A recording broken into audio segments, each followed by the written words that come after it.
નમસ્કાર, આપની સાથે હું છું પાયલ અને ગુજરાતની રાજનીતિમાં અને સૌરાષ્ટ્રની રાજનીતિમાં અત્યારે મોરે મોરા ચાલી રહ્યું છે.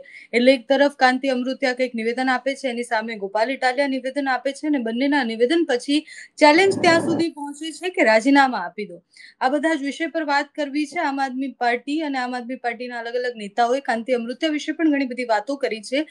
રાજુભાઈ કરપડા આપણી સાથે જોડાયેલા છે, એમની સાથે વાત કરીશું. રાજુભાઈ, સૌથી પહેલા તો મોરે મોરાની ગેમ છે અને મોરબીમાં ચૂંટણી લડવાની વાત છે. રાજુભાઈનું નામ આવી રહ્યું છે. તમે લડવાના છો ચૂંટણી ત્યાં? પહેલી વાત તો એ છે પાયલબેન, જમાવટના માધ્યમથી કહીએ જ્યાં પણ ચૂંટણી લડવાની વાત આવે, પેટા ચૂંટણીની વાત આવે છે, કોઈ સીટ ખાલી કરવાની વાત આવે તો લોકોનો પ્રેમ હોય, સ્વાભાવિક છે. પણ હું મારી ચોટીલા વિધાનસભા મૂકીને ક્યાંય જવાનો નથી, એ પણ હકીકત છે.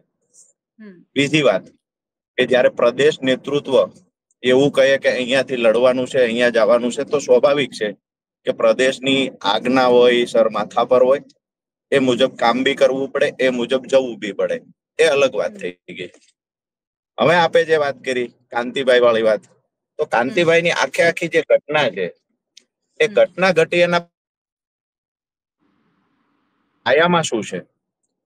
તો જયારે મોરબીના લોકોએ, જે મોરબીમાં પાણી ભરાણા, વરસાદી પાણીનો નિકાલ ન થયો, લોકોના ઘરમાં પાણી ઘૂસી ગયા, અનેક પ્રશ્નો થયા, ત્યારે મોરબીની જનતાએ ખુલીને આવીને કહ્યું કે ભાઈ ખરેખર અમે અહીંયા વિસાવદર વાળી કરીશું જો અમારી સમસ્યાનો હલ નહીં થાય તો. આ વિસાવદર વાળી કરીશું ની વાત આવે એટલે ભાજપના નેતા રઘવાયા થઈ જાય, પુરાટા થઈ જાય. એવી રીતે અમારા ગામડામાં કોઈ આખલો હોય, માથા મારી મારી બળજબરીથી પરાણે કોકના ખેતર ચરી આવતો હોય, પછી 5-10 ખેડૂત ભેગા થઈ અને એ આખલાને એક શેરીમાં પૂરે અને પછી આખલો પોતાનું અસ્તિત્વ બચાવવા માટે રઘવાયો થાય. એમ વિસાવદરના પરિણામ પછી ભાજપના નેતાઓ પોતાનું અસ્તિત્વ બચાવવા 27માં સત્તા જતી રહેશે એવા ડરથી ભાજપના નેતાઓ રઘવાયા થયા છે. એમાં કાંતિભાઈ અમૃતિયાએ ઉડતું પકડી લીધું. એટલે કાંતિભાઈ અમૃતિયાને એવું થયું કે ચાલુ મારે મોરબીના મારા મતદારો એવું કહે છે કે વિસાવદર વાળી થશે, મતલબ આમ આદમી પાર્ટીને સપોર્ટ કરશે. આ વાત સાંભળીને કાંતિભાઈ ઉશ્કેરાયા. એને ચેલેન્જ ગોપાલભાઈને તો પછી એની પહેલી ચેલેન્જ એને કરી છે મોરબીના મતદારોને. જે મતદારોએ કહ્યું કે અમે વિસાવદર વાળી કરીશું, એ મતદારોને કહ્યું કે લઈ આવો તમારો ગોપાલ ઇટાલિયા, હું રાજીનામું આપી દઉં છું. ગોપાલ ઇટાલિયા જીતશે તો 2 કરોડ રૂપિયા આપીશ. હવે આ 2 કરોડની વાત જે કાંતિભાઈએ કરી છે, લોકો પૂછે છે કે આટલા બધા પૈસા કાંતિભાઈ પાસે આવ્યા ક્યાંથી? નંબર 2 કે કાંતિભાઈએ કહ્યું, મોરબીના લોકોને ચેલેન્જ આપી કે લઈ આવો ગોપાલ ઇટાલિયાને, લડાવો આમ આદમી પાર્ટીને, જીતી જવા જોઈએ અહીંથી, હું રાજીનામું આપું છું. ગોપાલભાઈ ઇટાલિયાએ મોરબીના લોકોના કહેવાથી ચેલેન્જ સ્વીકારી લીધી કે ભાઈ મતદારોને કોઈ અહંકારી માણસ હોય, કોઈ અહમમાં આવી અભિમાન એટલું બધું કરશે કે લઈ આવો તમારો ગોપાલ ઇટાલિયા. તો 100% મોરબીની જનતાએ ગોપાલભાઈને ફોન કર્યા કે ભાઈ અહીંયા આવી રીતે અમને ચેલેન્જ આપી છે. ગોપાલભાઈ સહજ ભાવે ચેલેન્જ સ્વીકારી લીધી કે ભાઈ વિસાવદર ની વાત તો ઠીક છે, વિસાવદરમાં હું લડ્યો છું, જીત્યો છું, વિસાવદર માટે મારે કામ કરવાનું છે. પણ કાંતિભાઈ અમૃતિયા જો ચેલેન્જ આપતા હોય અને એને કહ્યું હોય કે ભાઈ હું બોલ્યા પછી બીજું બોલતો નથી, હું રાજીનામું આપી દઉં પછી અહીંયા કોઈ લડવા આવે ગોપાલ ઇટાલિયા.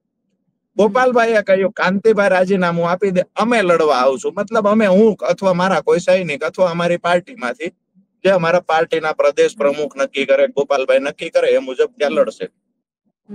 કાંતિભાઈ થયું સાલું આ તો ભેખડે ભરાઈ ગયા. ચેલેન્જ તો ગોપાલભાઈ સ્વીકારી લીધી. હવે શું કરવું? 2-5 જણાના સલાહ સૂચનો લીધા કે હવે ચેલેન્જ માંથી થોડું ફેરફાર કરવો જોઈએ. પછી પત્રકાર પરિષદ બોલાવી અને જે ચેલેન્જ હતી ચેલેન્જમાં આયોજન પૂર્વક ફેરફાર કરવામાં આવ્યો. જે ગોપાલભાઈએ શપથ નથી લીધા, જે વિસાવદરની વાત આની અંદર રાજીનામાની નહોતી, એ વાત લઈને કાંતિભાઈ આવ્યા કે ગોપાલ ઇટાલિયા રાજીનામું આપી દે, હું રાજીનામું આપી દઉં, સોમવારે જઈએ. આ તો વાત કર્યા પછી બદલાઈ જવાની વાત થઈ. હવે હું એવું કહું અથવા ગોપાલભાઈ ઇટાલિયા એવું કહે કે નરેન્દ્રભાઈ મોદીમાં તાકાત હોય વારાણસીથી રાજીનામું આપી દે વિસાવદરમાં લડવા આવે, આના જેવી વાત થઈ.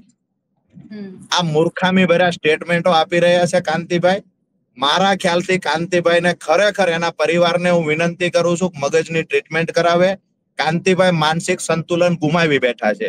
આની પહેલા પણ કાંતિભાઈએ મોરબી જયારે બ્રિજ દુર્ઘટના બની ત્યારે પણ કમરસમાં પાણીમાં કૂદકા મારતા, ડૂબકીયું મારતા ને એવું કહેતા કે મેં 100 કરતા વધારે લોકોને બચાવ્યા છે, હું સહાય કરવાનો છું. ત્યાંના યુવાનો ઘણા બધા મને આજે ફોન આવ્યા છે કે અમને લોકોને મીડિયાની સામે આવીને કહેલું, જયારે અમે ફરિયાદ કરી ત્યારે ભાઈ અમને રોજગારી નથી મળતી તો ઓફિસે બોલાવ્યા, પછી ઓફિસ બોલાવીને અમને ગાળો દીધી. ક્યારેય જાહેરમાં મારી સામે સવાલો નહીં કરવાના, મને કોઈ પ્રશ્ન નહીં પૂછવાનો, મીડિયા સામે મારા વિશે ખરાબ નહીં બોલવાનું. આજે કોઈ એક ભાઈએ સુરત થી ફોન કર્યો છે તો એને પણ બેફામ બોલે છે, તું આવી જજે, તું આવી જજે. એક ટપોરીને, લુખાને શોભે, બુટલેગરને શોભે આવી ભાષામાં કાંતિભાઈ વાત કરી રહ્યા છે.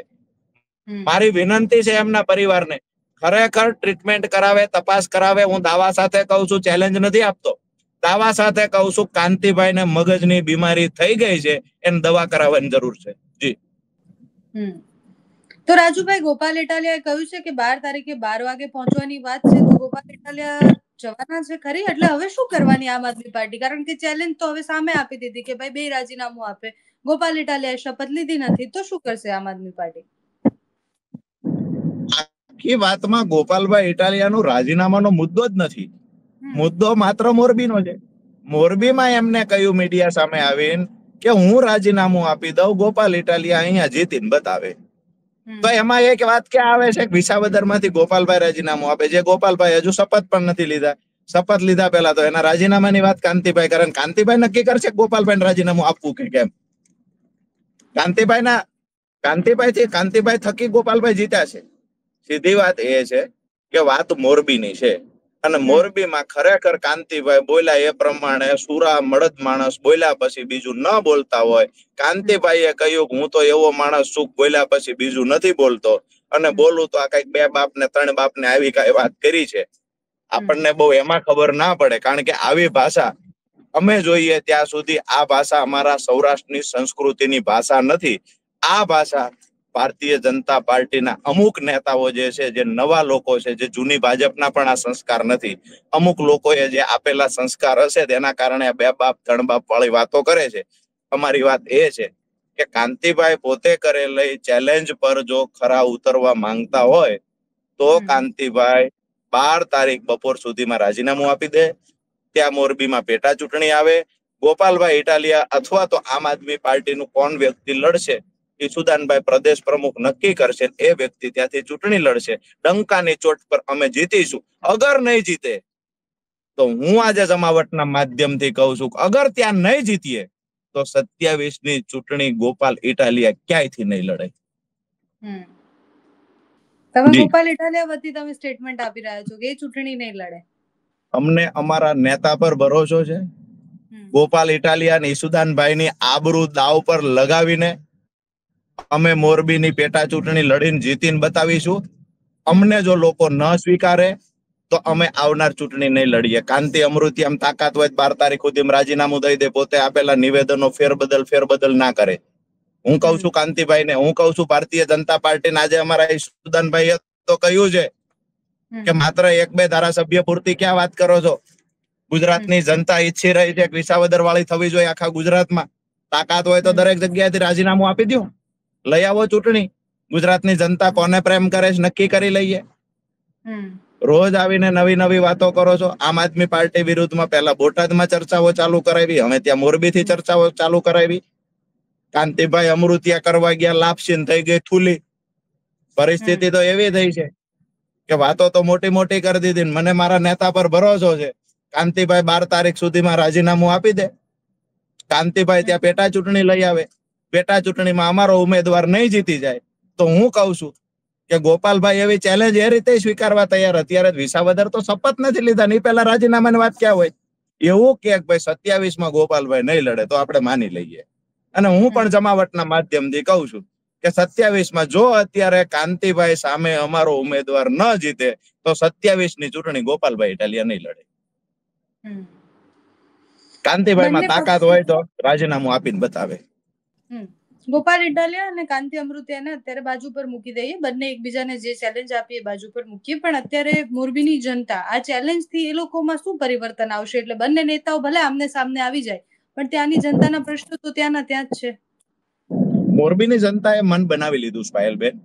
કે અમારે આ વખતે વિસાવદર વાળી કરવાની છે. મતલબ ભારતીય જનતા પાર્ટીની સામે જે અમને મજબૂત વિકલ્પ આમ આદમી પાર્ટી તરીકે એક મજબૂત વિકલ્પ મળ્યો છે, જે લોકોની સુખાકારી માટે કામ કરે છે, તો આ વખતે અમે સત્તા પરિવર્તન લાવવા માટે, વ્યવસ્થા પરિવર્તન લાવવા માટે આમ આદમી પાર્ટીને મત આપશું. આ લોકોએ મન બનાવી લીધું છે.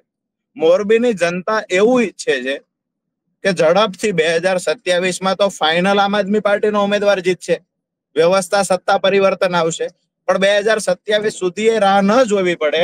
એટલે મોરબીની જનતા કહે છે કે આપી દો કાંતિલાલ રાજીનામું. કાંતિભાઈ રાજીનામું આપે, મોરબીની જનતા ઉત્સાહ પૂર્વક દરેક ઘરેથી આમ આદમી પાર્ટીનો ઉમેદવાર લડે છે. આ રીતે ચૂંટણી લડવા મોરબીના લોકો તૈયાર છે. 12 તારીખ કાલે જ છે. છેલ્લો સવાલ છે કે 12 તારીખનો પ્લાન તો છે કે રાજીનામું નહીં આપે તો શું? કારણ કે ચેલેન્જ સ્વીકારી લીધી છે, ચેલેન્જ આપી પણ દીધી છે.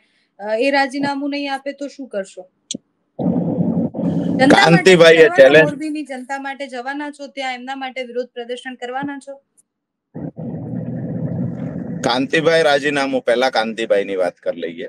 કાંતિભાઈ રાજીનામું ન આપે તો આપણે માની લઈશું કે મીડિયા સામે આવીને મોટી મોટી વાતો કરી, વાહિયાત વાતો કરીને કાંતિભાઈ જતા રહ્યા.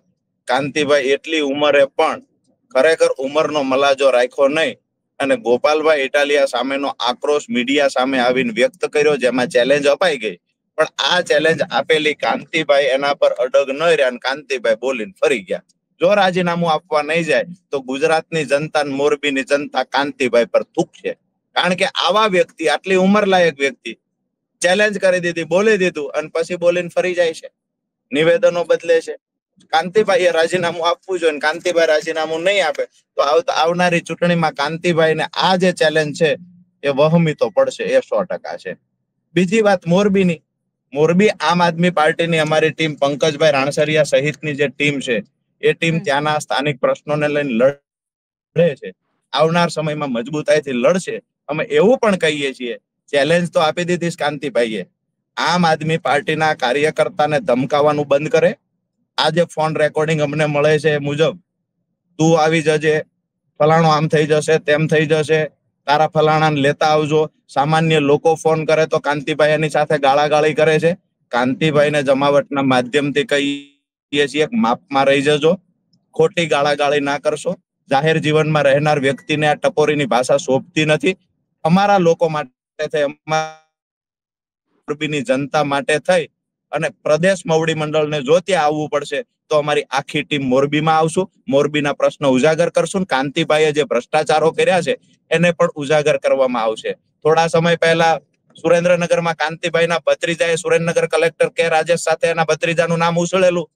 ત્યારે મીડિયા સામે આવીને કાંતિભાઈએ કહેલું મારે મારા ભત્રીજાને કોઈ લેવા દેવા નથી. એ તમામ ભ્રષ્ટાચારમાં પણ ક્યાંક ને ક્યાંક કાંતિભાઈ પર આક્ષેપો થયેલા છે. ત્યાં મોરબીની અંદર પણ ઘણા બધા ઉદ્યોગપતિઓ છે જેને કાંતિભાઈ પર આડકતરી રીતે આક્ષેપો કર્યા છે. એટલે કાંતિભાઈએ જે કાંઈ અત્યાર સુધી ભ્રષ્ટાચાર કર્યો છે એ બધા ચોપડા નિશાબો તૈયાર રાખે. આમ આદમી પાર્ટીની ટીમ આ ચેલેન્જ માંથી કાંતિભાઈ જો નીકળી જશે તો કાંતિભાઈએ કરેલા કાંડમાંથી કાંતિભાઈ નહીં નીકળી શકે. આવનાર સમયમાં મોરબીમાં જોયા જેવી થશે, એ વાત નક્કી છે. Thank you so much Rajubhai, તમે અમારી સાથે જોડાયા એ બદલ અને આમ આદમી પાર્ટી તરફથી જે વાત કરવાની હતી એ મૂકી એ બદલ. અને પ્રશ્ન એ આવે છે કે નેતાઓ તો મોરે મોરા આવી ગયા છે, પણ બંનેના મોરે મોરા આવવાથી કે પછી કોણ કેટલું પાવરફુલ, કોણ રાજીનામું આપશે, કોણ નહીં આપે, એના કરતા પણ મહત્વનો પ્રશ્ન એ છે કે મોરબીની જનતાનું શું? મોરબીની જનતા અત્યારે એન્ટરટેનમેન્ટના ભાગરૂપે તો આ બધું લઈ રહી હશે, એટલે સૌરાષ્ટ્રમાં બેઠેલા લોકો પણ જ્યારે આ બંનેની ભાષા કે બંને એકબીજાને જે કહી રહ્યા છે એ સાંભળી રહ્યા હશે તો એમના માટે એક એન્ટરટેનમેન્ટ ખરી કે ભાઈ બંને નેતાઓ કેવું બોલે, જો આ નેતાએ આ કીધું, આ નેતાએ આ કીધું.